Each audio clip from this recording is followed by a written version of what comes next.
விண்ணோடு மேளச்சத்தம் என்ன, மண்ணோடு சின்ன தூரல் என்ன,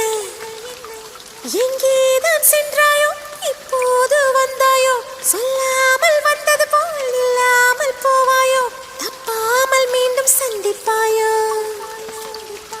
நீ வரும்போ